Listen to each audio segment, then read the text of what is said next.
ચાલો વિદ્યાર્થી મિત્રો, આજે આપણે પાંચમું પ્રકરણ આગળ ચલાવીએ. તો આજનો મુદ્દો છે મનોભારને પહોંચી વળવાની રીતો. બરાબર, અત્યાર સુધી આપણે જે વિડીયો લેક્ચર જોયા છે એની અંદર પાંચમા પાઠને આપણે ભણીએ છીએ. એમાં આપણે આગળ ઘણું બધું શીખી ગયા છીએ. ત્યાર પછીનો મુદ્દો હવે જે નવો આવે છે તે છે મનોભારને પહોંચી વળવાની રીતો. આના પહેલાં આપણે મનોભારના પ્રકારોને બધું જોઈ લીધું છે. હવે નવો જે મુદ્દો છે તે આજે આપણે ભણવાનો છે. જીવનમાં મનોભાર આવે ત્યારે એને પહોંચી વળવા માટે, પહોંચી વળવું એટલે તેનો સામનો કરવા માટે જુદી જુદી વ્યક્તિઓ દ્વારા જુદી જુદી રીતોનો ઉપયોગ થાય છે. તેવી રીતે અહીંયા આપણે મનોભારને પહોંચી વળવા માટેની મુખ્યત્વે 3 રીતો છે. જુદી જુદી વ્યક્તિઓ આ જુદી જુદી રીતોનો ઉપયોગ કરીને પોતાના જીવનમાંથી આવતા મનોભારને ઘટાડવાનો પ્રયાસ કરશે. તો આપણે જોઈએ પહેલા પ્રસ્તાવના રૂપે કે મનોભારને પહોંચી વળવાની રીતોમાં આપણને ખ્યાલ જ છે કે મનોભાર રહિત એટલે મનોભાર વિનાનું જીવન શક્ય નથી. મનોભારની તીવ્રતા એટલે કે કેટલો વધુ કે ઓછો મનોભાર હશે તેની આપણા સ્વાસ્થ્ય, આપણા જીવન માટે એટલી હદે હાનિકારક હોય છે કે આપણા સમગ્ર અસ્તિત્વને છિન્ન ભિન્ન કરી શકે. જો અતિશય તીવ્ર મનોભાર હોય તો મનુષ્યના જીવનના દરેક પાસાઓ છિન્ન ભિન્ન થઈ જાય, બહુ નિષેધાત્મક અસર થાય એની. તેથી મનોભારને હળવો કરવો જોઈએ અથવા તો તેને પહોંચી વળવા માટે મનોભારની સ્થિતિમાંથી બહાર નીકળવું બહુ જરૂરી હોય છે. તો એ આપણે શીખવું જોઈએ. મનોવિજ્ઞાન આ વસ્તુ શીખવાડે છે. મનોભારને પહોંચી વળવાની અનેક રીતો છે, પણ દરેક વ્યક્તિની આ રીત આગવી હોય છે. બરાબર, પોતપોતાની હોય, અલગ. બધા એક જ રીતથી મનોભારમાંથી બહાર ન આવી શકે, કારણ કે એમાં વ્યક્તિના અનેક પ્રકારના ગુણ, લક્ષણો, માનસિક શારીરિક ક્ષમતાઓ બધું અસર કરતું હોય છે. એટલે અનેક રીતો છે. એટલે મનોભારની અસરોને ટાળવા માટે, નિષેધક અસરોને ટાળવા માટે મનોભારને પહોંચી વળવું એમ કહેવાય. મનોભારને પહોંચી વળવું એટલે આપણા જીવનમાં ઉત્પન્ન થતા મનોભારની નિષેધક અસરોને ટાળવી અને સ્વસ્થ માનસિક જીવન જીવવું. બરાબર છે? તો એને પહોંચી વળવાની અનેક રીતો છે, દરેકની આગવી છે. આશ્ચર્ય પમાડે તેવી બાબત તો એ છે કે જીવનમાં અનેક પ્રકારના ઓછા કે તીવ્ર મનોભારનો સામનો કરતી વખતે વ્યક્તિ ભાંગી નથી પડતી. કારણ કે વારંવાર ભાંગી પડીએ તો કેવી રીતે જીવન ચાલે? નાના મોટા મનોભાર તો જીવનમાં આવતા જ હોય છે. વ્યક્તિ પોતાની રીતે જ એમાંથી બહાર નીકળવાનો પ્રયાસ કરતી રહે છે.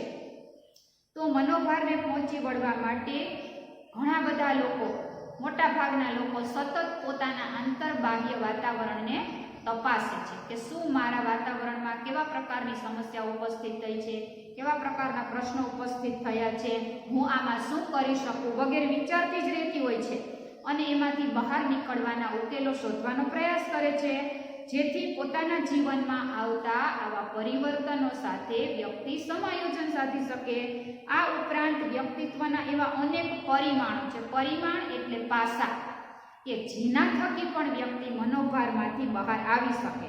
દાખલા તરીકે આશાવાદ, વિરક્તતા, લક્ષ્ય પ્રત્યે મક્કમતા અને દ્રઢ વિશ્વાસ, આ બધું હોય તો વ્યક્તિ મનોભારમાંથી બહાર આવી શકે. તો જે વ્યક્તિમાં આશાવાદ હોય કે આજે નિષ્ફળતા મળી છે તો કાંઈ વાંધો નહીં, હું પ્રયાસો કરીશ એટલે એમાં ચોક્કસ સફળ થાય છે, આવી આશા અને દ્રઢ વિશ્વાસ હોય.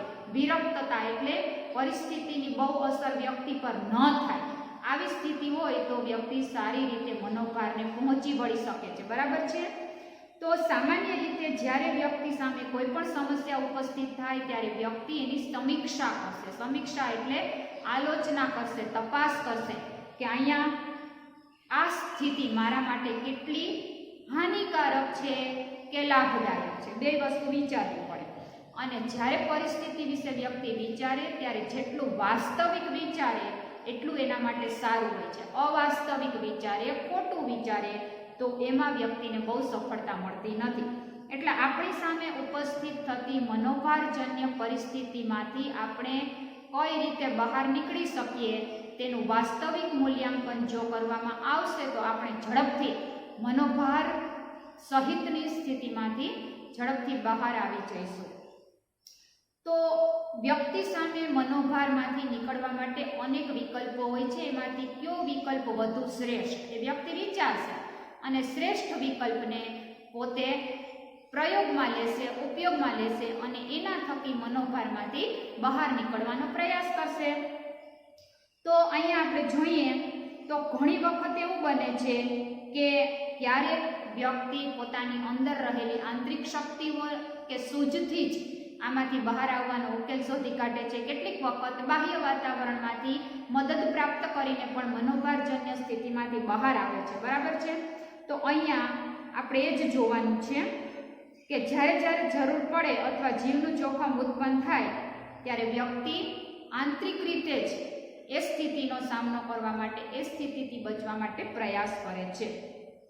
તો આવી જ્યારે પ્રતિક્રિયાઓ થાય ત્યારે વ્યક્તિને સંતુલન જાળવવામાં, જ્યારે મનોભારજન્ય સ્થિતિ આપણી સમક્ષ ઉત્પન્ન થાય ત્યારે એમાંથી બહાર નીકળવા માટે આપણા શરીરને અને મનને તૈયાર થવું પડે.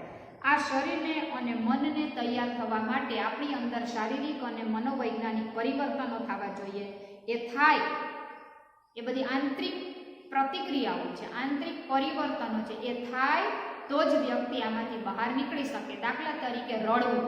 અતિશય ટેન્શનમાં વ્યક્તિ આવી જાય તો તેના શરીરમાં અને મનમાં એવા ફેરફાર થશે કે વ્યક્તિ એકદમ રડવા લાગશે. તો રડશે તો એનું હૃદય હળવું થશે, તો એનું ટેન્શન પણ થોડું ઓછું થશે. તો આ બધી આંતરિક પ્રતિક્રિયાઓ છે. તેના થકી શું થાય? આવેગાત્મક મનોભાર અને પીડામાં રાહત થાય. રડવાથી વ્યક્તિનું હૃદય, મન હળવું થઈ જાય છે, એને થોડીક રાહત થાય છે. આમ માનવી મનોભારને હળવો કરવાની જે વ્યૂહરચનાઓ કે પ્રવિધિઓ અપનાવે છે તેનો આપણે અહીં અભ્યાસ કરવાનો છે. આવી વ્યૂહરચનાઓ કે રીતો કે પ્રવિધિઓ 3 પ્રકારની છે. આ ત્રણેયને આપણે અહીંયા જોઈએ. મનોભારને પહોંચી વળવાની રીતો. બરાબર છે? એમાં પહેલી કઈ છે? સમસ્યા કેન્દ્રિત પ્રવૃત્તિ. બીજી છે આવેગ કેન્દ્રિત પ્રવૃત્તિ. ત્રીજી છે અહમ બચાવ કેન્દ્રિત પ્રવૃત્તિ. પ્રવૃત્તિ એટલે રીત. બરાબર છે? તો પહેલી રીત આપણે જોઈએ સમસ્યા કેન્દ્રિત. જે સમસ્યામાંથી વ્યક્તિને મનોભાર ઉત્પન્ન થયો છે તે સમસ્યાની આસપાસ જ વિચારો કે આમાંથી હું કઈ રીતે બહાર આવી શકું. એને કહેવાય મનોભારમાંથી નીકળવાની અથવા તો મનોભારની નિષેધક અસરને હળવી કરવાની અથવા તો મનોભારને પહોંચી વળવાની રીત. પહેલી રીત છે સમસ્યા કેન્દ્રિત અથવા કાર્ય કેન્દ્રિત પ્રવૃત્તિ.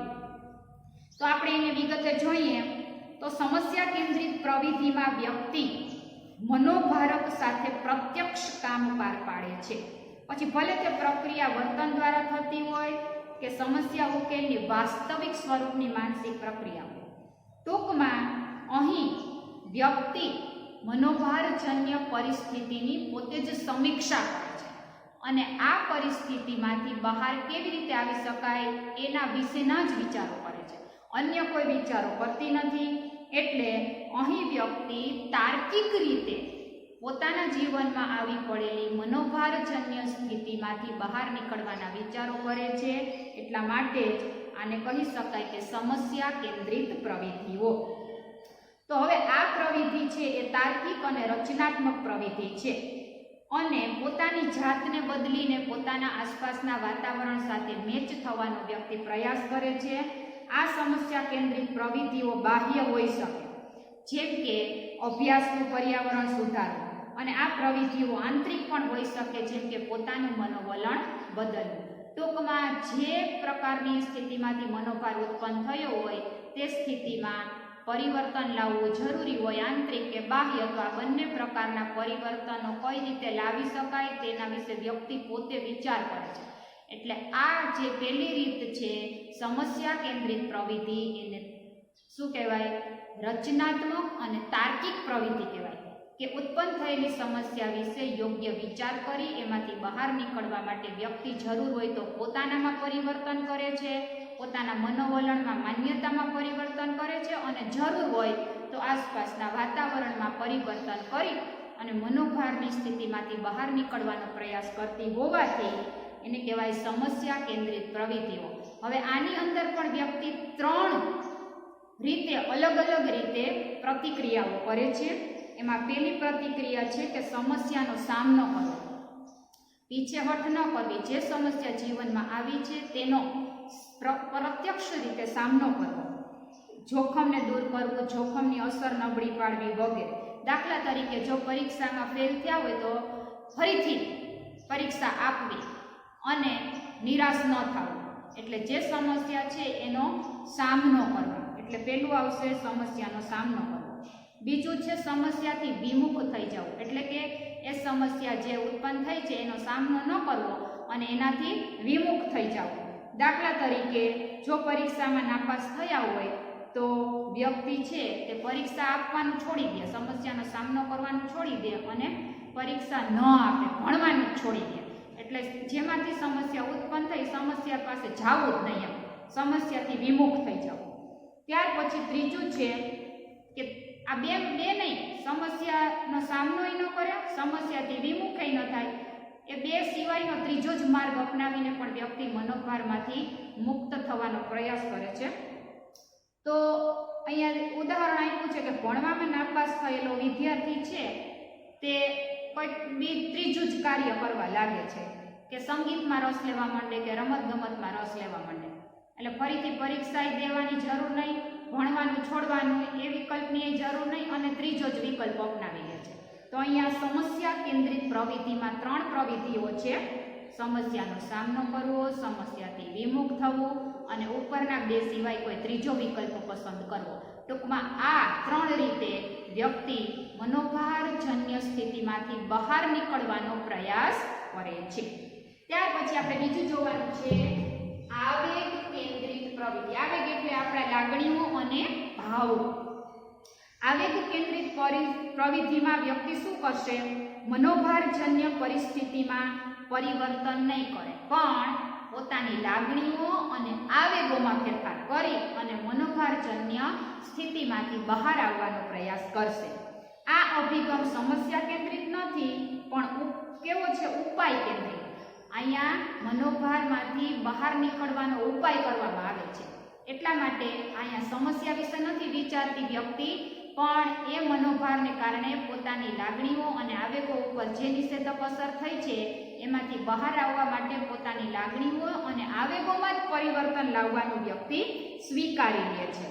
અને આવું શું કામ કરે છે વ્યક્તિ? કારણ કે મનોભારની આવેગશીલ અસરમાંથી મુક્ત થવા ઉપર જ આ રીતમાં વધુ ભાર મુકાય છે.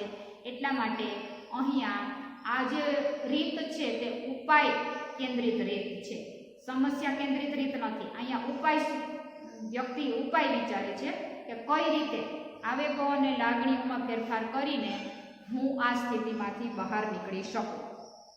દાખલા તરીકે આ પ્રવૃત્તિઓમાં શું કરે છે વ્યક્તિ? તો કે પોતાના ઉપર નિયંત્રણ રાખે છે, સ્વનિયંત્રણ રાખે અને પોતાના આવેગો ઉપર પણ નિયમન એટલે કે કંટ્રોલ રાખે છે.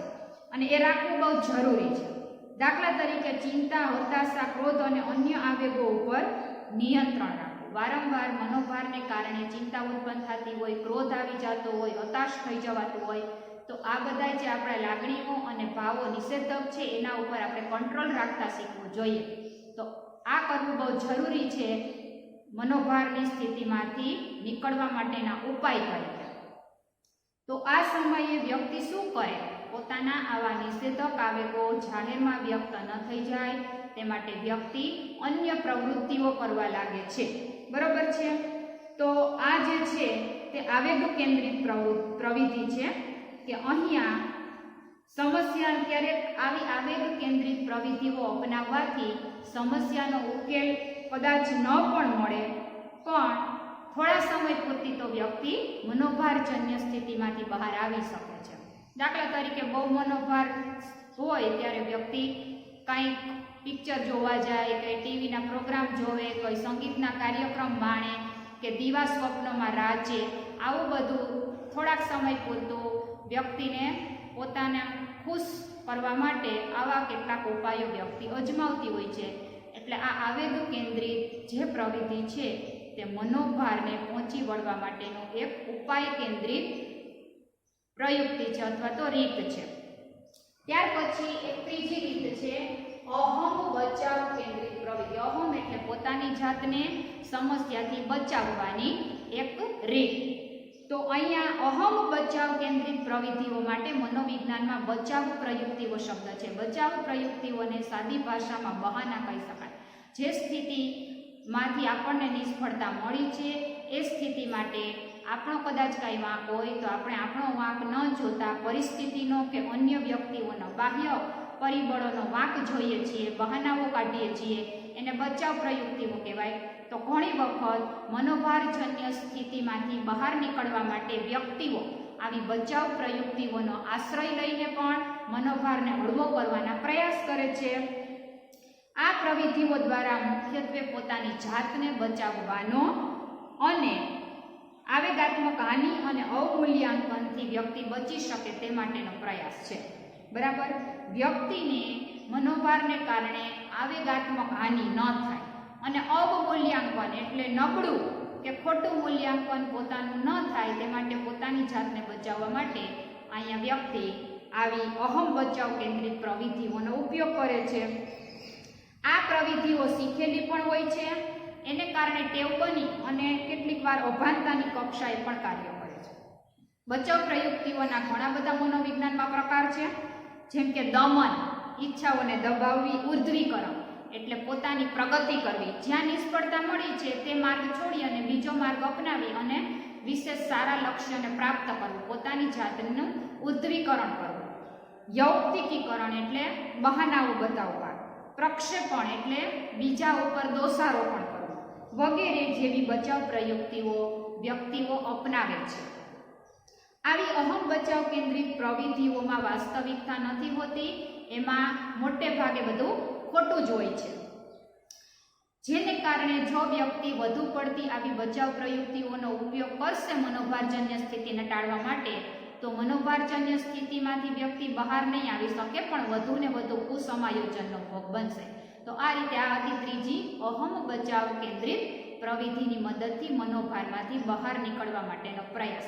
આ ત્રણે ત્રણ પ્રવિધિઓ જે છે તે બધી વ્યક્તિઓ એકસરખી રીતે પોતાના જીવનમાં ઉપયોગ નથી કરતી.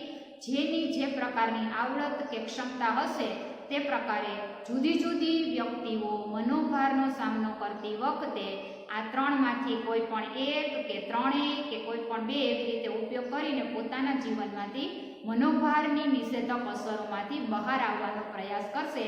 એટલે આ મુદ્દો આપણો હતો મનોભારને પહોંચી વળવાની આ ત્રણ રીતો. બરાબર છે. હવે આટલો બધો મનોભાર જો વ્યક્તિ અનુભવતી હોય તો એની અસર પડે કેના ઉપર પડે? શરીર ઉપર અને મન ઉપર.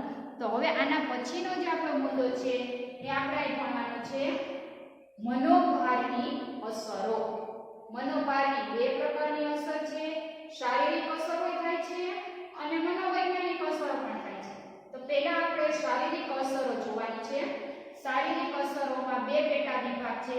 પહેલું છે સુરક્ષા તંત્ર અને મનોભાર 1.1 અને 1.2 છે મનોશારીરિક રોગો. બરાબર છે. શારીરિક જે અસરો છે એમાં બે મુદ્દા આવશે, સુરક્ષા તંત્ર અને મનોભાર અને મનોશારીરિક રોગો. ત્યાર પછી આવશે મનોવૈજ્ઞાનિક અસર, મનોભારની મનોવૈજ્ઞાનિક અસર. તો આપણે સૌપ્રથમ મનોભારની અસરો વિશે જોઈએ. તો શારીરિક અસર, મનોભારની કેવી શારીરિક અસર થાય છે? તો કે આપણા શરીરની અંદર અંતઃસ્ત્રાવો, હૃદયનું કાર્ય, ત્યાર પછી લોહીનું દબાણ, આપણું શ્વસન તંત્ર, આપણું રુધિરાભિસરણ તંત્ર, પાચન તંત્ર, સ્નાયુ તંત્ર, આ બધા ઉપર મનોભારની નિષેધાત્મક અસરો થાય છે. વ્યક્તિની જાતીયતા, પ્રજનન ક્ષમતા, રોગ પ્રતિકારક શક્તિ ઉપર પણ નિષેધાત્મક અસર થાય છે. હવે આવું કોણે સંશોધન કર્યું છે કે મનોભારની શારીરિક નિષેધાત્મક અસરો થાય છે? તો અહીંયા તમે અંડરલાઈન કરી લેજો કે મનોભારની અસરો અંગેનું આવું સંશોધન કાર્ય કેનેડિયન શરીરશાસ્ત્રી ફિઝિશિયન છે, ડોક્ટર છે, એનું નામ છે હાન્સ સેલી. 1956માં હાન્સ સેલીએ એવું સંશોધન કરેલું છે કે મનોભારની શારીરિક અસરો થાય છે. એમાં હાન્સ સેલીએ એક પુસ્તક લખેલું છે તેમાં એણે જણાવ્યું છે કે બાહ્ય મનોભારકો, બહારથી ઉત્પન્ન થતા મનોભારજન્ય કારણો આપણા સ્વાસ્થ્યને નુકસાન પહોંચાડે છે. જે બધાય આપણા સ્વાસ્થ્યને નુકસાન પહોંચાડે તે બધા મનોભારકો સામેની શરીરની પ્રતિક્રિયાને જનરલ એડેપ્શન સિન્ડ્રોમ કહેવાય. જનરલ અહીંયા લખેલું છે GAS, જનરલ એડેપ્શન સિન્ડ્રોમ. એટલે જનરલ આપણી જે શારીરિક લક્ષણો જોવા મળે તે જનરલ એડેપ્શન સિન્ડ્રોમ. સિન્ડ્રોમ એટલે લક્ષણ તરીકે તેણે જણાવ્યા છે. અને એણે કીધું કે એના 3 તબક્કા છે. જ્યારે મનોભાર ઉત્પન્ન થાય ત્યારે એ મનોભારજન્ય પરિબળોની સામે આપણું શરીર કઈ રીતે લડે છે તેના માટે એણે શબ્દ વાપર્યો છે જનરલ એડેપ્શન સિન્ડ્રોમ. સામાન્ય રીતે મોટે ભાગે આવા 3 પ્રકારના તબક્કા બધી વ્યક્તિઓમાં જોવા મળે. એને એણે GAS ગેસ તરીકે ઓળખાવ્યા છે. બરાબર, એનું વર્ણન હવે આપણે જોવાનું છે. એ વર્ણન આપણે આ મુદ્દાની અંદર જોઈશું. સુરક્ષા તંત્ર અને મનોભાર. જ્યારે મનોભાર ઉત્પન્ન થાય ત્યારે એને પહોંચી વળવા માટે આપણા શરીરમાં આંતરિક રીતે અનેક પ્રકારના પરિવર્તનો થવા જરૂરી છે. અને મનોભાર ઉત્પન્ન થાય ત્યારે આપણે 3 તબક્કામાંથી પસાર થઈએ છીએ. એ વસ્તુને હાન્સ સેલીએ પોતાના પુસ્તકમાં GAS તરીકે બતાવી છે. એ 3 તબક્કા અત્યારે આપણે ભણવાના છે. એમાં પહેલો તબક્કો આવશે ચેતવણીનો તબક્કો, બીજો તબક્કો આવશે પ્રતિકાર એટલે કે એનો સામનો કરવાનો તબક્કો, અને સામનો કરી લીધા પછી વ્યક્તિ થાકી જશે એટલે ત્રીજો આવશે થાકનો તબક્કો. બરાબર છે. મનોભારની અસરો આપણે ભણી રહ્યા છીએ. એમાં શારીરિક અસરો ભણીએ છીએ. જ્યારે મનોભાર ઉદ્ભવે ત્યારે શરીર ઉપર વ્યક્તિ કેવી કેવી અસરો અનુભવે છે. એમાં 3 તબક્કામાંથી વ્યક્તિ પસાર થશે. પહેલો તબક્કો ચેતવણીનો છે, બીજો પ્રતિકારનો છે અને ત્રીજો થાકનો તબક્કો છે. પ્રતિકારનો તબક્કો કેવી રીતે છે સમજી લઈએ આપણે. આ તબક્કામાં શું થાય છે કે શરીર અનિવાર્ય એવા તણાવ સાથે ગોઠવાઈ જવાનો અથવા તેનો પ્રતિકાર કરવાનો પ્રયાસ કરે છે. દાખલા તરીકે કોઈ પણ મનોભારજન્ય સ્થિતિ ઉદ્ભવી તો એ સ્થિતિમાં આપણું શરીર એ ઉત્પન્ન થયેલા ટેન્શન સાથે ગોઠવાઈ જવાનો પ્રયાસ કરશે. ટેન્શન આવશે એટલે આપણા શરીરની અંદરના દરેક અવયવોના કાર્ય ઉપર એની અસર થશે, એમાં પરિવર્તન થશે. એટલે એ પરિવર્તન સાથે શરીર ધીમે ધીમે ગોઠવાઈ જવાનો પ્રયાસ કરશે અને કાં તો શરીર તેમાંથી સામનો કરવાનો પ્રયાસ કરશે કે આ સ્થિતિમાંથી વ્યક્તિ કઈ રીતે બહાર નીકળી શકે તે માટે આપણા શરીરમાં જુદા જુદા ફેરફાર થશે. બરોબર છે.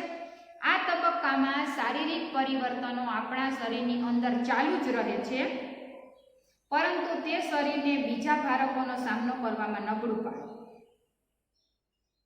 હવે જે પેલું છે આપણું ચેતવણીનો તબક્કો. આ તબક્કામાં શરીરનું અનુકંપી ચેતાતંત્ર સામે આવેલા પડકારને પહોંચી વળવા માટે પ્રવૃત્ત થાય છે. દાખલા તરીકે આપણે આગળ જોઈ લીધું છે કે સ્વયં સંચાલિત ચેતાતંત્રના 2 પ્રકાર છે, પરાનુકંપી ચેતાતંત્ર અને અનુકંપી ચેતાતંત્ર. અનુકંપી ચેતાતંત્રનું કાર્ય પહેલા શરૂ થાય અને પરાનુકંપી ચેતાતંત્રનું કાર્ય પછી શરૂ થાય. તો ચેતવણીનો તબક્કો આપણે અત્યારે ભણીએ છીએ. એટલે પહેલા આપણે ચેતવણીના તબક્કાની વાત કરીએ તો આ તબક્કામાં શું થશે? જેવો મનોભાર ઉત્પન્ન થશે એટલે આપણા શરીરમાં રહેલું અનુકંપી ચેતાતંત્ર સક્રિય થશે. દાખલા તરીકે આપણી સામે કોઈ દુર્ઘટના ઘટી જાય, કોઈ જંગલી પ્રાણી આવી જાય, અચાનક આગ લાગે, અચાનક એક્સિડન્ટ થાય તો તેનાથી બચવા માટે વ્યક્તિ પ્રયાસ કરશે. દાખલા તરીકે કોઈ જંગલી પ્રાણી આપણી સામે આવી જાય તો આપણે દોડવાનો પ્રયાસ કરીએ, આપણી જાતને બચાવવાનો પ્રયાસ કરીએ. ત્યારે દોડવાની શક્તિ ક્યાંથી આવશે? તો આપણા શરીરનું અનુકંપી ચેતાતંત્ર સક્રિય થશે તો દોડવાની શક્તિ આવશે. તો એના માટે શરીરમાં એડ્રિનલ ગ્રંથિ, એપિનેફ્રેઇન અને નોરએપિનેફ્રેઇન નામના અંતઃસ્ત્રાવોનું પ્રમાણ વધશે અને પરિણામે આપણી શક્તિઓ વધશે. સ્નાયુઓમાં ખેંચાણ, દુખાવા સામેની સંવેદનશીલતા ઘટશે. જો દોડવું જોઈએ તો પગ દુખતા હોય તો ન દોડી શકીએ, પરંતુ અનુકંપી ચેતાતંત્ર સક્રિય થવાને કારણે અંતઃસ્ત્રાવોમાં વધારો થશે. અંતઃસ્ત્રાવોમાં વધારો થશે એટલે શરીરને, પગને દોડવાની શક્તિ મળશે. બરાબર? તો જુદા જુદા કાર્યો કરવા માટે શરીરને શક્તિ ક્યાંથી મળે છે? તો અહીંયા તમે સમજી ગયા હશો કે આપણું અનુકંપી ચેતાતંત્ર સક્રિય થાય એટલે જો દોડવું હોય તો લોહીનો જથ્થો પગ તરફ પહોંચાડે અને જઠરમાંથી લોહીના જથ્થાને પાછો ખેંચી લે. આવી બધી ઓટોમેટિક વ્યવસ્થા આપણા શરીરની અંદર છે. એટલે કોઈ પણ એવી સ્થિતિ કે મનોભારજન્ય હોય અને એમાંથી બચવું હોય ત્યારે જે શારીરિક પ્રયાસો કરવાના આવતા હોય ત્યારે આપણું અનુકંપી ચેતાતંત્ર તે પડકારોને પહોંચી વળવા માટે પ્રવૃત્ત થશે અને પરિણામે વ્યક્તિ એ સ્થિતિમાંથી બચવા માટે દોડી શકશે, કૂદકો મારી શકશે વગેરે શક્તિવાળા કાર્યો કરી શકશે. એ જ પ્રમાણે વ્યક્તિ પોતાના જીવનમાં આવતા મોટાભાગના મનોભારો સામે પ્રતિક્રિયા કરતી હોય છે. તો આ રીતે પેલું જે છે, મનોભાર આવે ત્યારે સુરક્ષા રૂપે પહેલો તબક્કો શું છે? ચેતવણીનો તબક્કો છે. મનોભાર ઉત્પન્ન થાય એટલે એમાંથી બચવા માટે વ્યક્તિનું અનુકંપી ચેતાતંત્ર સક્રિય થશે અને વ્યક્તિને એ સ્થિતિમાંથી બચવા માટે શારીરિક શક્તિ પ્રદાન થશે. ત્યાર પછી બીજો તબક્કો આવશે, પ્રતિકારનો તબક્કો. આ તબક્કામાં હવે આપણે આગળ જે વાત કરતા હતા એ વાત આની અંદર આવશે કે હવે જે આગળ પહેલા તબક્કામાં જે પ્રકારે આપણા શરીરમાં ફેરફાર થયા હતા તે ફેરફારો સાથે શરીર ગોઠવાઈ જવાનો પ્રયાસ કરશે અથવા તો તેનો પ્રતિકાર કરવાનો પ્રયાસ કરશે. ચેતવણીના તબક્કામાં, પહેલા તબક્કામાં અનુકંપી તંત્રમાં જે ફેરફારો થયા હતા તે બીજા તબક્કામાં પણ ચાલુ જ રહેશે. બરાબર છે? પરંતુ આ જ સમયે શરીર એક મનોભારથી જ્યારે પીડિત છે ત્યારે શરીરમાં જે ફેરફાર થયેલા છે તે જ સમયે જો કોઈ બીજો મનોભાર આવશે તો વ્યક્તિ એ મનોભારનો સામનો હવે કરી શકશે નહીં. એક ચિંતા છે તેની સામે પહેલા તબક્કામાં, ચેતવણીના તબક્કામાં એનામાં જે શારીરિક ફેરફાર થયા છે એ ફેરફાર બીજા તબક્કામાં ચાલુ રહેશે. પણ જો હવે કોઈ બીજું ટેન્શન આવશે તો એ ટેન્શનનો સામનો વ્યક્તિ નહીં કરી શકે. દાખલા તરીકે કોઈ વ્યક્તિ કેન્સરનો ભોગ બનેલી છે અને હવે કોઈ અન્ય બીજી નિષ્ફળતા એને મળશે તો વ્યક્તિ તરત જ હતાશા કે ખિન્નતાનો ભોગ બની જશે. હવે એક તો એના જીવનમાં પહેલેથી કેન્સરને કારણે હતાશા છે જ, બીજી કોઈ પાછું કોઈ મનોભારક આવશે તો વ્યક્તિ તરત જ વધારે હતાશ થઈ જશે. હવે બીજી કોઈ ચિંતાનો વ્યક્તિ સામનો નહીં કરી શકે. એટલે પહેલો તબક્કો છે ચેતવણીનો તબક્કો. ચેતવણી એટલે મનોભારને પહોંચી વળવા માટે શરીરને પ્રવૃત્ત કરવું, સક્રિય કરવું. બીજું છે પ્રતિકારનો તબક્કો. એનો પ્રતિકાર કરતી વખતે વ્યક્તિ એકને એક મનોભાર સામે પ્રતિક્રિયા કરી શકશે પણ બીજો મનોભાર આવશે તેની સામે પ્રતિક્રિયા કરવામાં વ્યક્તિ સક્ષમ નહીં બને. હવે ત્યાર પછીનો તબક્કો છે થાકનો તબક્કો. વ્યક્તિ આ બે તબક્કામાંથી પસાર થશે એટલે પછી એનું શરીર અને મન બે થાકી જશે. આ તબક્કામાં વ્યક્તિ શારીરિક નબળાઈ વધારે અનુભવશે. અત્યારે આપણે સુરક્ષા તંત્ર અને મનોભારની વાત કરી રહ્યા છીએ અને આ સુરક્ષા તંત્ર આપણી શારીરિક પ્રતિક્રિયાઓ વિશેનું છે. ત્રણેય તબક્કા, ચેતવણીનો પહેલો તબક્કો, બીજો પ્રતિકારનો તબક્કો અને ત્રીજો છે થાકનો તબક્કો. આટલી રીતે મનોભારનો સામનો કર્યા પછી હવે વ્યક્તિનું જે અનુકંપી ચેતાતંત્ર સક્રિય થયું છે એને કારણે શરીરના અંગ અવયવોમાંથી શરીરને શક્તિ પ્રદાન કરતા ઘણા બધા અંતઃસ્ત્રાવો સ્ત્રવી રહ્યા છે. બીજા પણ ઘણા શારીરિક ફેરફારો થઈ રહ્યા છે. એને કારણે વ્યક્તિનું શરીર એકદમ થાક અનુભવે છે. વ્યક્તિ શારીરિક અને માનસિક રીતે ભાંગી પડે, હતાશ થઈ જાય, વ્યક્તિની શારીરિક ક્ષમતાઓ ઘટી જાય. આમ લાંબા સમયના કારણે આવી બધી મનોભારને કારણે લાંબા સમય સુધી આવા શારીરિક પરિવર્તન અનુભવવાથી વ્યક્તિની જે સ્નાયુઓના જે કોઈ પણ પ્રકારના વ્યવસ્થિત ગોઠવણ છે એ બધી નબળી પડે છે અને વ્યક્તિને સતત સ્નાયુઓનો દુખાવો કે મગજનો દુખાવો, માથાનો દુખાવો, ગરદનનો દુખાવો આવું બધું થાય છે.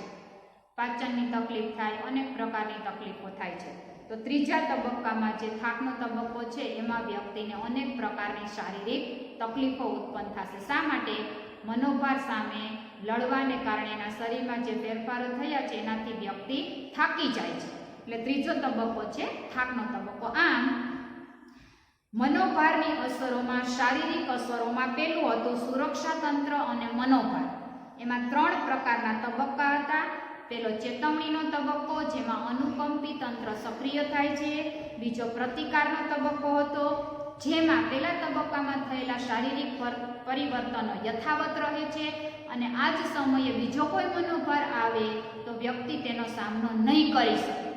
અને ત્રીજો છે થાકનો તબક્કો. આટલું બધું કર્યા પછી ત્રીજા સ્ટેપમાં એક સમયે વ્યક્તિ ખૂબ થાકી જાય છે અને શારીરિક અનેક પ્રકારના દુખાવાઓનો ભોગ વ્યક્તિ બને છે. હવે ત્યાર પછી આપણે જોવાનું છે બીજો મુદ્દો, મનોશારીરિક રોગો. મનોશારીરિક રોગો મનોભારને કારણે વ્યક્તિના મન ઉપર થયેલી અસરને કારણે, શરીરમાં થયેલા ફેરફારોને કારણે વ્યક્તિ કેટલાક શારીરિક દેખીતા શારીરિક રોગોનો ભોગ બને છે. પણ આ શારીરિક રોગોના કારણ માનસિક છે અને અહીંયા ખાસ કરીને મનોભાર એનું કારણ છે. એ વધારે પડતા ટેન્શનમાં, વધારે પડતા મનોભારને કારણે વ્યક્તિના શરીરમાં આ રીતે અવારનવાર અનુકંપી ચેતાતંત્ર સક્રિય થવાને કારણે કેટલાક પ્રકારના શારીરિક રોગોનો વ્યક્તિ ભોગ બને છે. પણ એનું કારણ શું હોય છે? માનસિક, મનોભાર.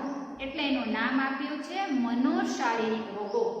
તો જો કેવા મનોભારને કારણે થતા મનોશારીરિક રોગો કેટલા પ્રકારના છે?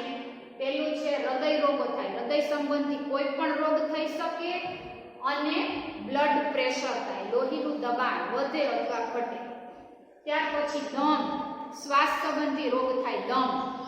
ત્યાર પછી ડાયાબિટીસ, એટલે શરીરમાં સુગરનું પ્રમાણ વધી જાય. ગુજરાતીમાં છે ને મધુપ્રમેહ કહેવાય અને અંગ્રેજીમાં છે ને ડાયાબિટીસ કહેવાય. ત્યાર પછી થાય ચોથું છે જઠરનું ચાંદું, જઠરની અંદર ચાંદા પડે. અને એના પછીનું છે મગજનો હુમલો, મગજનો સ્ટ્રોક, જેને બ્રેઇન સ્ટ્રોક કહેવાય. વધુ પડતા મનોભારને કારણે મગજમાં ઓક્સિજનનું પ્રમાણ ઘટી જાય અને મગજમાં જે હુમલો આવે એને કારણે વ્યક્તિના અનેક પ્રકારના માનસિક શારીરિક કાર્યો શિથિલ થઈ જાય. બરાબર છે? તો આ દેખીતા બધા કેવા રોગ છે? હૃદય રોગ, દમ, ડાયાબિટીસ વગેરે દેખીતા શારીરિક રોગો છે. પણ એ શું કામ ઉદ્ભવ્યા છે? મનોભારને કારણે આપણા શરીરની અંદર જે નિષેધાત્મક ફેરફારો થયા છે એની લાંબા ગાળાની અસર રૂપે આ બધા રોગો થઈ શકે છે. તો આ બધા રોગોની અત્યારે આપણે ટૂંકમાં સમજ મેળવીએ. તો જો તણાવ કાયમી રહે તો શરીરના ફેરફારો તથા અંતઃસ્ત્રાવોને કારણે લાંબો સમય સુધી આવા વિપરીત ફેરફારો ચાલુ રહે તો શું થાય? એની નિષેધક અસર વ્યક્તિએ ભોગવવી પડે અને વ્યક્તિ મનોશારીરિક રોગોનો ભોગ બને. મનોશારીરિક રોગ એટલે શું? જેના કારણો મનોવૈજ્ઞાનિક છે પણ અસરો શારીરિક છે, પરિણામ શારીરિક છે. એટલે શારીરિક રોગના રૂપમાં દેખાય છે એટલે એને કહેવાય મનોશારીરિક રોગ. તો મનોશારીરિક રોગો એટલે માનસિક કારણોસર ઊભા થતા શારીરિક રોગો. એની અંડરલાઈન કરી લેવાની છે. હવે વર્તમાન સમયમાં આપણે જોઈએ છીએ કે ઘણા બધા આવા હૃદય સંબંધી રોગો છે, હાર્ટ એટેક છે, બ્લડ પ્રેશર છે, લો કે હાઈ, દમ છે, બ્રેઇન સ્ટ્રોક છે. આ બધા જ રોગો મોટે ભાગે માનસિક કારણોસર ઉદ્ભવેલા હોય છે. તો પહેલું આપણે જોઈએ હૃદય સંબંધી રોગો અને બ્લડ પ્રેશર. સામાન્ય સંજોગોમાં જોઈએ તો સ્વસ્થ વ્યક્તિ જે હોય ને, તંદુરસ્ત વ્યક્તિ, એના હૃદયના ધબકારાનો રેટ શું હોય? તો કે દર મિનિટે વ્યક્તિનું હૃદય 70 થી 75 વખત ધબકે. તંદુરસ્ત વ્યક્તિનો કાર્ડિયોગ્રામ જો કાઢવામાં આવે તો 1 મિનિટમાં 70 થી 75 ધબકારા બતાવે. તથા સામાન્ય રીતે વ્યક્તિનું લોહીનું લો પ્રેશર કેટલું હોય? 80 અને હાઈ પ્રેશર 120. એટલે 80 થી નીચે હોય તો લો બ્લડ પ્રેશર, એમાંય તકલીફ થાય. અને 120 થી ઉપર જાય તો હાઈ બ્લડ પ્રેશર, એમાંય તકલીફ થાય. એટલે નીચેનું દબાણ એટલે 80 અને ઉપરનું 120 જોવા મળે છે. પરંતુ મનોભારનું પ્રમાણ જો વધે તો લોહી ઝડપથી ગંઠાઈ જાય. ગંઠાઈ જાય એટલે જામી જાય, ધમનીનું મુખ સાંકડું થઈ જાય. તમને ખ્યાલ હશે કે હૃદયની સાથે ધમનીઓ અને શિરાઓ જોડાયેલી છે. એની મદદથી શુદ્ધ લોહી શરીરમાં પ્રસરે અને અશુદ્ધ લોહી હૃદયમાં થી ફેફસામાં જાય, બરાબર, શુદ્ધ થવા માટે. તો ધમની અને શિરાઓ એ હૃદયમાં લોહી લહી જતી નળીઓ છે. તો ધમની એક પ્રકારની નસ છે, નળી છે, એકદમ બારીક નળી હોય, એનું મુખ સાંકડું થઈ જાય. મુખ સાંકડું થઈ જાય એટલે લોહી આગળ ધપી શકે નહીં. તો ધમનીનું મુખ સાંકડું થઈ જાય, ધમની એકદમ સખત થઈ જાય, ટાઈટ થઈ જાય. એને કારણે એ લોહીના પ્રવાહના વહનના માર્ગને રોકે. એને કારણે હૃદયને શરીરના ભાગોમાં લોહી પહોંચાડવા માટે વધુ કાર્ય કરવું પડે. ધમનીમાં આગળ લોહી જાય જ નહીં એટલે હૃદયને વધુ પમ્પિંગ કરવું પડે, વધુ ધક્કો મારવો પડે. ધમનીઓમાંથી લોહીને શરીરના અન્ય માર્ગો તરફ મોકલવા માટે હૃદયે વધુ કાર્ય કરવું પડે, એટલે વધુ વખત ધબકવું પડે. એટલે શું થઈ જાય? લોહીનું દબાણ વધી જાય. એક અભ્યાસ બતાવે છે કે મનોભારના કારણે હૃદય રોગનું જોખમ 50% જેટલું વધી જાય છે. નીચે અંડરલાઈન કરી લેવાની છે. જે વ્યક્તિ સતત મનોભારથી પીડાતી હોય એના આ સ્વસ્થ કાર્યમાં તકલીફ ઊભી થાય અને આવી વ્યક્તિઓને હૃદય રોગનું જોખમ વધી જાય, 50% જેટલું વધી જાય. ચાલો, તો હૃદય સંબંધી રોગ અને બ્લડ પ્રેશર. સામાન્ય વ્યક્તિમાં જે હોય હૃદયની અને બ્લડ પ્રેશરનું માપ, એનાથી મનોભારને કારણે આ માપમાં થોડુંક વિપરીતતા આવી જાય છે. એને કારણે વ્યક્તિ હૃદય રોગનો કે બ્લડ પ્રેશરનો ભોગ બને છે. હવે બીજો રોગ છે દમનો રોગ. દમના રોગ માટે શરીરના આંતરિક કે બાહ્ય બે કારણો જવાબદાર હોય. એમાં આંતરિક કારણોમાં મોટે ભાગે મનોભાર જવાબદાર હોય છે. જો મન આપણું શરીરની અંદર જ રહે છે. મનને કાંઈ પણ વિપરીત પરિસ્થિતિનો સામનો કરવો પડે એટલે તરત એને મનોભાર આવે. કારણ કે દરેક વખતે મનને ગમે એવું જ થતું નથી. ક્યારેક વિપરીત થાય ત્યારે મનને ગમતું નથી, ત્યારે મન છે તે મનોભાર કે ચિંતામાં ગરક થાય છે. એટલે આંતરિક કારણમાં મોટે ભાગે શું આવશે? મનોભાર. એક અભ્યાસ થયો છે કે જે બાળકોને વારંવાર દમની તકલીફ થતી હોય તેમાં મુખ્યત્વે લાગણીસભર મનોભાર જવાબદાર હોય છે. બાળકની લાગણી ક્યાંકથી ને ક્યાંકથી દુભાતી હોય તેવા કારણોસર આવા બાળકોમાં દમની તકલીફ જોવા મળે છે. દમ છે એ શ્વસન સંબંધી એક રોગ છે. હવે શા માટે? તો કે આ રોગ ધરાવતા બાળકોના પરિવાર અને માતા પિતાને કૌટુંબિક માનસોપચાર આપવામાં આવે તો બાળકના દમના રોગ પર કાબુ મેળવી શકાય. હવે તમને એવો પ્રશ્ન થાય કે બાળકને દમ છે, શ્વાસ સંબંધી રોગ છે, તો અહીંયા એના માતા પિતાને અને કુટુંબના સભ્યોને શું કામ માનસિક ઉપચાર આપવો જોઈએ? તો કે આગળ જ કહી દીધું કે બાળકોમાં જોવા મળતા દમ જેવા શારીરિક રોગનું કારણ હોય છે મનોભાર. બાળક જે કુટુંબમાં રહે છે તે કુટુંબના સભ્યો દ્વારા તેની લાગણીઓ છે એ લાગણીઓ ન સંતોષાતી હોય કે આ કુટુંબના સભ્યો દ્વારા તેની લાગણીઓ ઉપર નિષેધક અસરો થવામાં આવતી હોય તો આવું ન થાય. બાળકને પ્રેમ, હૂંફ, સલામતીની લાગણીઓ ન મળતી હોય ત્યારે કુટુંબના સભ્યોનો માનસિક ઉપચાર કરવો જરૂરી છે. આવું કરવાથી બાળક મનોભારમાંથી બહાર નીકળશે તો એનો જે શારીરિક રોગ એને કારણે ઉત્પન્ન થયો છે એ પણ બાળકને મટી જશે. બરાબર છે? આ જ પ્રમાણે દમનો રોગ ધરાવતા ઘણા દર્દીઓને મનોભારનું વ્યવસ્થાપન કરવાની તાલીમ આપવામાં આવે તો પણ દમના હુમલાઓ ઘટાડી શકાય. મનોભારનું વ્યવસ્થાપન કરવું એટલે મનોભારજન્ય સ્થિતિ તો આવે, એમાંથી કઈ રીતે બહાર નીકળવું એ જો શીખવી દેવામાં આવે તો વ્યક્તિ જો એ પ્રકારે શીખી જાય અને એ પ્રકારના પ્રયાસો કરવા તૈયાર હોય તો પણ મનોભારમાંથી તે બહાર આવી જશે. તો આ રીતે જો મનોભારજન્ય કારણથી દમ ઉત્પન્ન થયો હોય તો એ મનોભાર દૂર થાય એવી પરિસ્થિતિનું નિર્માણ કરવાથી જ આ શારીરિક રોગ ઘટશે. એની કોઈ શારીરિક ઉપચારાત્મક દવાઓ નથી. કારણ કે આપણે અહીંયા વાત જ એ કરી રહ્યા છીએ કે મનોશારીરિક રોગ, એકલા એ શારીરિક રોગ નથી. એ માનસિક કારણોસર ઉદ્ભવેલા રોગ છે. એટલે માનસિક તકલીફ દૂર કરવામાં આવશે તો જ આ શારીરિક તકલીફ પણ દૂર થશે. બરોબર છે. ચાલો ત્રીજું હવે ભણીએ ડાયાબિટીસ એટલે કે મધુપ્રમેહ. ટાઈપ 2 પ્રકારનો ડાયાબિટીસ. ડાયાબિટીસના પણ ઘણા પ્રકાર હશે. એમાં ટાઈપ 2 પ્રકારનો જે ડાયાબિટીસ છે તે મોટે ભાગે મનોભાર સાથે સંકળાયેલો જોવા મળે. શારીરિક કારણોસર ઉદ્ભવેલું ડાયાબિટીસ છે તેની શારીરિક દવા હોઈ શકે, શારીરિક ઉપચાર હોઈ શકે, પણ ટાઈપ 2 પ્રકારનું જે ડાયાબિટીસ છે તે મનોભાર સાથે જ સંકળાયેલો છે. ડાયાબિટીસના દર્દીઓ ઉપર મનોભારની વિપરીત અસર પડે છે.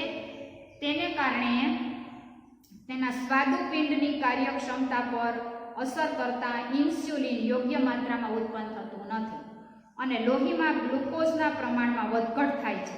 આવા દર્દીમાં મનોભારનું પ્રમાણ ઘટે તો ડાયાબિટીસ નિયંત્રણમાં આવી શકે. વ્યક્તિ જે ખોરાક ખાય છે તેને પચાવવા માટે કેટલાક પાચક તત્વો જરૂરી હોય છે. એમાં ઇન્સ્યુલિન બહુ ઉપયોગી છે.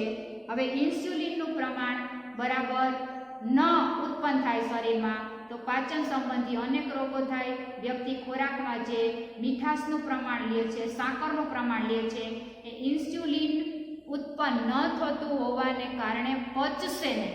એને કારણે આ શુગર જે છે તે લોહીમાં ભળી જશે અને વ્યક્તિને અનેક પ્રકારની શારીરિક તકલીફો થશે અને એનું કારણ માનસિક છે.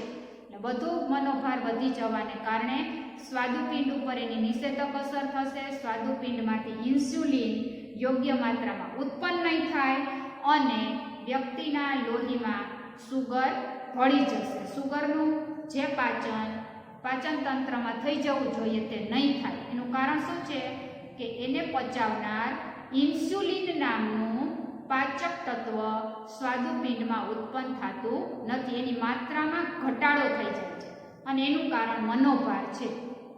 એટલે વ્યક્તિ ડાયાબિટીસનો ભોગ બને છે. જો મનોભાર ઘટે તો આ બધું લેવલ થઈ જાય અને ડાયાબિટીસમાંથી પણ વ્યક્તિ મુક્ત થાય. ત્યાર પછી આપણે વાત કરીએ જઠરનું ચાંદુ. જઠરમાં પણ ચાંદા પડે બહુ મનોભારને કારણે. તો જઠરમાં એસિડનો સ્ત્રાવ વધી જાય અને એસિડનું પ્રમાણ વધી જાય એટલે જઠરમાં ચાંદા પડે. જો વ્યક્તિ પૂરતા પ્રમાણમાં ખોરાક ન લે તો પણ જઠરની દિવાલોમાં ચાંદા પડી જાય છે, જેને જઠરનું ચાંદુ અથવા તો અલ્સર કહેવાય. ઉચ્ચ પદ પર કાર્ય કરતા લોકો જેના ઉપર કામનું ભારણ વધુ, જે વ્યક્તિને સતત કામ રહેતું હોય, જમવાનો સમય ન મળતો હોય અથવા તો કામના ભારણને કારણે એને જમવાનું મન ન થતું હોય, લાંબો સમય સુધી આવા મનોભારની અસરને કારણે જો વ્યક્તિ ઓછો ખોરાક લે કે સમયસર ખોરાક ન લે તો પણ એના જઠરમાં ચાંદા પડી જશે. તો આ પણ મનોભારથી ઉત્પન્ન થયેલો એક મનોશારીરિક રોગ છે, જઠરનું ચાંદુ કે અલ્સર. બરોબર છે. હવે આપણે વાત કરીએ મગજના હુમલાની. મગજનો હુમલો એટલે બ્રેઇન સ્ટ્રોક.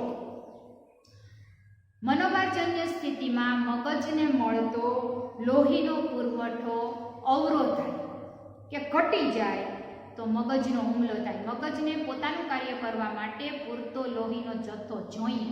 જો એ ન મળે તો મગજનો હુમલો આવવાની શક્યતા રહે.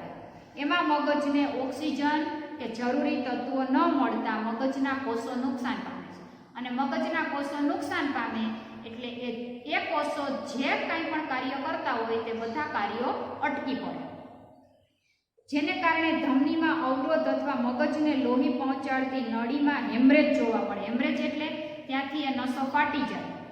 સ્ટ્રોકના લક્ષણોમાં બોલવાની કે સમજવાની ક્ષમતા ઓછી થઈ જાય છે.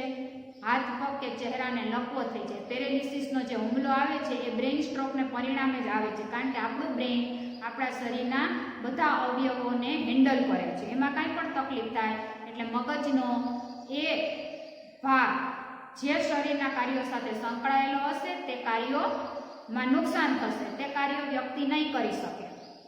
એક અથવા બંને આંખમાં જોવાની તકલીફ થઈ જાય, માથાનો દુખાવો થાય, ચાલવાની તકલીફ થાય વગેરે છે બ્રેઇન સ્ટ્રોક. પણ એને કારણે આવી અન્ય શરીરના ભાગોમાં પણ આવી અનેક પ્રકારની વિકૃતિઓ આવી શકે. તો આટલા હતા મનોશારીરિક રોગો. આ શું છે મનોશારીરિક રોગો? મનોભારની અસરો છે. પહેલી વાત આપણે કરી શારીરિક અસર, બીજી વાત આપણે કરી આવા મનોશારીરિક રોગો ઉત્પન્ન થાય. હવે એક વાત આપણે કરી લીધી શારીરિક અસરો, એમાં જ આ બે મુદ્દા સમાવિષ્ટ હતા, સુરક્ષા તંત્ર અને મનોભાર અને મનોશારીરિક રોગો. ત્યાર પછી આપણે હવે વાત કરવાની છે કે મનોભારની મનોવૈજ્ઞાનિક અસરો કેવી થાય. તો હવે આપણે આ 4 પ્રકારની મનોવૈજ્ઞાનિક અસરોની વાત કરશું. ત્યાર પહેલા આમાંથી એક આ ડાયાબિટીસ છે, એ ટૂંકનોંધમાં પૂછાઈ શકે તેવો મુદ્દો છે. મનોશારીરિક રોગો તરીકે ડાયાબિટીસ એટલે શું એના વિશે સમજ આપો. અને મનોશારીરિક રોગ તરીકે ડાયાબિટીસનું વર્ણન તમારે કરવાનું છે, એ રીતે તમારે આ ટૂંકનોંધ તૈયાર કરવાની છે. હવે આપણે આગળ ભણશું મનોભારની મનોવૈજ્ઞાનિક અસર 4 પ્રકારની થાય છે. પહેલી થાય ખિન્નતા, બીજી થાય આપણી નિર્ણય પ્રક્રિયાઓ ઉપર વિપરીત અસર થાય, ત્રીજું છે જુદા જુદા પ્રકારની સમસ્યા ઉકેલવામાં પણ ખલેલ ઉત્પન્ન થાય, અને ચોથી થશે સમાયોજન લક્ષી પ્રશ્નો ઉદ્ભવશે. તો આપણે આજે છે મનોવૈજ્ઞાનિક અસરો એને ભણીએ. બરાબર? તો મનોભારની શારીરિક અસરોના પરિણામે અનેક પ્રકારના મનોશારીરિક રોગો થવાની શક્યતા છે, એ આપણે જોઈ લીધું. તે જ પ્રમાણે મનોવૈજ્ઞાનિક અસરો પણ થાય છે. એનાથી વ્યક્તિની માનસિક બાબતો જે છે તે નકારાત્મક બને છે. એમાં વાત કરીએ તો પહેલું છે ખિન્નતા. જો લાંબા સમય સુધી મનોભાર રહે અને ત્રીજા તબક્કામાં લાંબા સમય સુધી રહે, કોઈ પણ વ્યક્તિ મનોભારના ત્રીજા તબક્કામાં એટલે કે તીવ્ર પ્રમાણમાં, હળવો, મધ્યમ કે તીવ્ર, આ 3 તબક્કા છે, એમાં તીવ્ર મનોભાર એટલે ત્રીજા તબક્કામાં વ્યક્તિ વધારે સમય રહે તો તેના શરીરના અંતઃસ્ત્રાવોમાં ફેરફાર થાય, અને એ અંતઃસ્ત્રાવોમાં થતા ફેરફારોની સીધી અસર વ્યક્તિના મનોભાવો કે લાગણીઓ ઉપર થશે. વ્યક્તિ જ્યારે કોઈ જરૂરિયાતથી વંચિત રહે ત્યારે હતાશાનો ભોગ બનશે. પોતાને જે જરૂરિયાતો છે તે જરૂરિયાતો પૂર્ણ નહીં થાય એનાથી વ્યક્તિ વંચિત રહેશે, દૂર રહેશે, એટલે વ્યક્તિ હતાશાનો ભોગ બનશે. અને લાંબા સમય સુધી આ હતાશા ચાલુ રહે એટલે વ્યક્તિ ખિન્નતા એટલે કે ડિપ્રેશનનો ભોગ બનશે. એમાં વધારે પડતી ચિંતા, હવે આવું બધું થશે એટલે વધારે પડતી ચિંતા થાય, પાચન ક્રિયામાં તકલીફ થાય, ઊંઘ ન આવે, કોઈ કાર્યમાં રસ ન પડે, અશક્તિ લાગે, થાકનો જ અનુભવ થાય, અપરાધ ભાવની લાગણી થાય. વ્યક્તિને સતત એવું જ થાય કે હું કંઈક ખોટું કરી રહ્યો છું, અથવા તો મારાથી કંઈ થતું જ નથી. મરવાના વિચાર આવે, એકાગ્રતામાં અવરોધ, ભણવામાં એકાગ્રતા ન ટકાવી શકે, કોઈ કાર્ય સોંપો તો એમાં પણ એકાગ્રતા ન ટકાવી શકે, એકાગ્રતા ઘટી જાય. કોના કારણે? હતાશાને કારણે, ખિન્નતાને કારણે.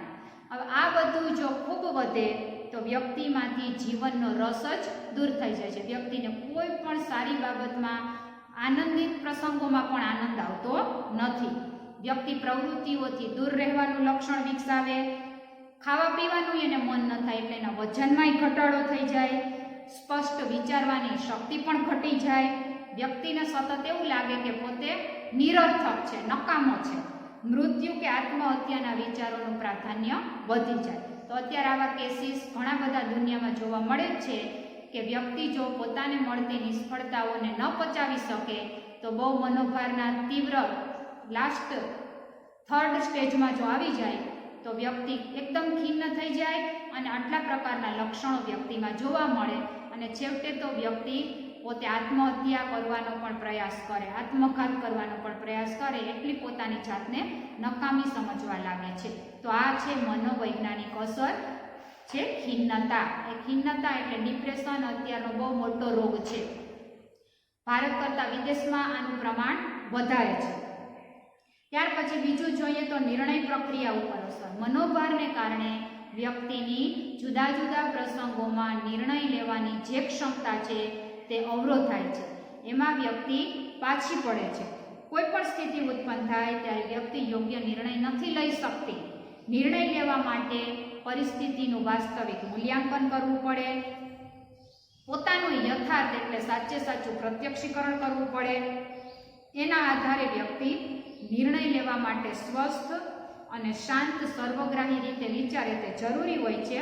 પણ તીવ્ર મનોભારની અસરને કારણે વ્યક્તિ આમાંથી કાંઈ કરી શકતી નથી, એટલે વ્યક્તિ છે તે યોગ્ય નિર્ણય લઈ શકતી નથી અને નિર્ણય લેવા માટે એને બીજા ઉપર આધારિત રહેવું પડે છે કે હવે આવું થયું છે તો હું શું કરું, મને તો કાંઈ સમજમાં આવતું નથી, મને કાંઈ સૂઝતું નથી, મને કાંઈ સૂચકો પડતો નથી, હવે મારે શું કરવું જોઈએ. એટલે વ્યક્તિ નિર્ણય નથી લઈ શકતી, બીજાને પૂછવું પડે છે. તો મનોભારની બીજી મનોવૈજ્ઞાનિક અસર છે નિર્ણય પ્રક્રિયામાં અસર. હવે ત્રીજું છે સમસ્યા ઉકેલમાં ખલેલ. કોઈ પણ પ્રકારની સમસ્યા જીવનમાં આવે તો એનો ઉકેલ પ્રાપ્ત કરવામાં વ્યક્તિ ખલેલ અનુભવે છે, નથી ઉકેલ પ્રાપ્ત કરી શકતી કે વિચારી શકતી. મનોભારની સ્થિતિમાં વ્યક્તિની આ જે શક્તિ છે સમસ્યા ઉકેલ, એ શક્તિમાં પણ અવરોધ આવે છે. આ શક્તિ પણ વ્યક્તિની કુંઠિત થઈ જાય છે.